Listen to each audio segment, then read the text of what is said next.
Vous êtes bien sur BBC Afrique, je suis Benoît Almeras, bienvenue à vous dans ce numéro de questions santé sur la grippe aviaire. Depuis la fin de l'année 2021, l'Afrique de l'Ouest subit une épizootie. Au moins 8 pays de la région sont touchés. Au Burkina Faso notamment, un demi-million de poulets ont dû être tués. Ce problème de santé animale représente-t-il un risque pour la santé humaine? Pour en parler, nous sommes aujourd'hui en ligne avec le docteur Modou Moustapha Lo. Bonjour. Bonjour Benoît.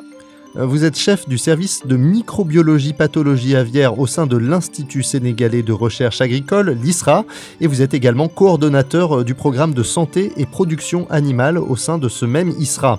Alors peut-être pour commencer notre entretien, la grippe aviaire, qu'est-ce que c'est? La grippe aviaire, c'est une maladie virale qui affecte donc la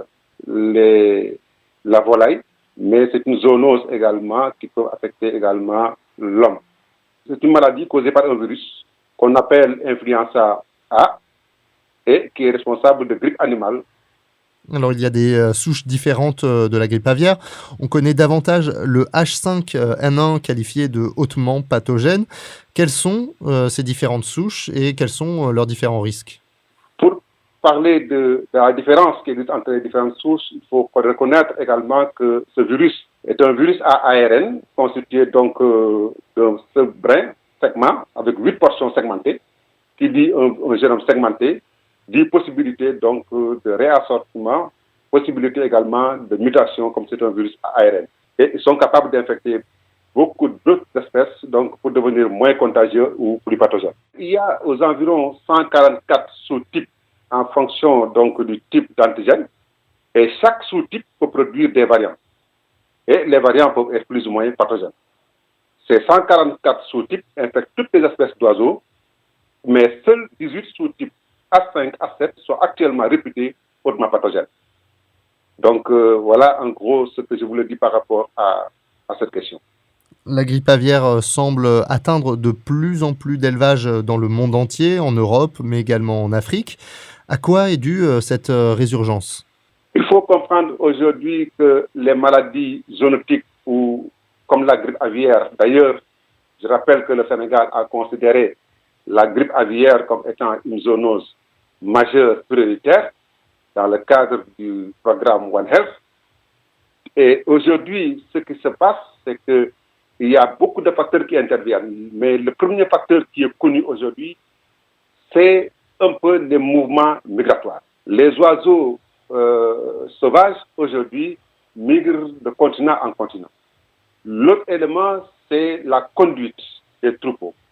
Aujourd'hui, dans beaucoup de pays, il y a ce qu'on appelle les grands marchés frontaliers où il y a des commerces de volailles.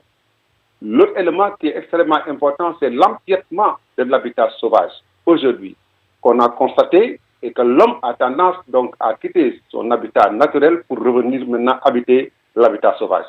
Et tout ça fait que ces virus-là qui étaient en train peut-être de circuler dans ces zones réservées à l'animal, donc vont atteindre donc maintenant l'homme. Mais par rapport à la grippe aviaire, vraiment, il y a les causes principales, c'est aujourd'hui les mouvements migratoires, les mouvements commerciaux et également aujourd'hui l'interface qui est là, réelle, entre faune sauvage et animaux domestiques. Quelles sont les conséquences en termes sanitaires? Je pense à certaines professions comme justement les éleveurs de volailles. La catastrophe qu'on peut noter quand on a un cas de grippe aviaire, aujourd'hui on note des mortalités qui peuvent aller jusqu'à 100%. Cela veut dire que si on ne fait rien en matière de biosécurité, si on ne fait rien en matière de prévention, dès que la grippe aviaire pénètre dans un poulailler, c'est presque 100% de mortalité. Ensuite, tout ce qui est aliments qui étaient dans ce poulailler, aujourd'hui, c'est à détruire. Tout ce qui est œuf qui est également dans ce poulailler, c'est à détruire. C'est-à-dire que c'est une maladie qui peut appauvrir tout de suite quelqu'un qui était déjà bien parti, avec un gros investissement, et qui va tout perdre en un seul coup. C'est ça aussi les conséquences néfastes de la grippe aviaire. Est-ce que consommer du poulet, des oies, des canards ou des œufs contaminés par la grippe aviaire nous expose à la maladie, nous, en tant qu'humains? L'humain, le contact, il faut qu'il y ait un contact. étroit avec le virus et l'humain. Et ça aussi, il faut dire que pendant qu'on consomme la volaille, ce n'est pas là aussi le problème. Le problème se situe au cours de la préparation. Si vous êtes dans un poulailler infecté, vous êtes en contact permanent avec ces animaux, c'est là où la contamination peut se faire. Mais quand l'aliment est déjà préparé, il n'y a aucun risque. Maintenant, c'est au cours de la préparation. C'est au moment où on déplume, au moment où on nettoie, c'est pendant cette période-là qu'on peut être en contact avec le virus et être contaminé par la grippe aviaire. Est-ce que ces cas de contamination, est-ce qu'ils sont fréquents?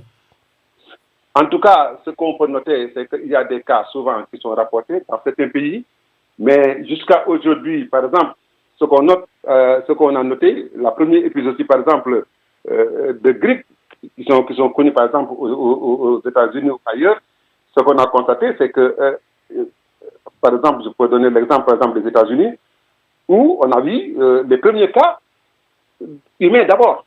Et ensuite, c'est pendant cette période qu'on s'est rendu compte qu'il y avait la grippe aviaire qui était derrière. Donc, c'est des contaminations qui arrivent. Mais dans beaucoup de pays, on a noté, en Chine, c'est fréquent d'avoir des cas humains. Mais en Afrique, présentement, dans la littérature où vraiment on a beaucoup regardé, mais il est exceptionnel d'avoir des cas humains avec des mortalités ou des affections très élevées. Ce qu'on constate, c'est généralement parce qu'il faut un contact permanent.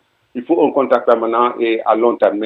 Et aussi travailler de contaminer ses mains, contaminer également toutes les sources de contamination, mais pratiquement vraiment le cas humain, c'est des cas qui arrivent, mais il faut être vraiment en contact permanent et très étroit avec le virus pour être à risque de contamination. En début d'année 2022, donc au début de cette année, un cas de transmission à l'homme a été détecté au Royaume-Uni.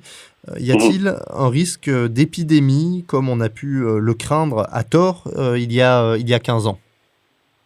Ce que j'ai toujours dit donc, à nos collègues scientifiques, attention, parce qu'il y a une transmission animale-homme. Et ensuite, quand on parle d'épidémie, ça sera une transmission interhumaine.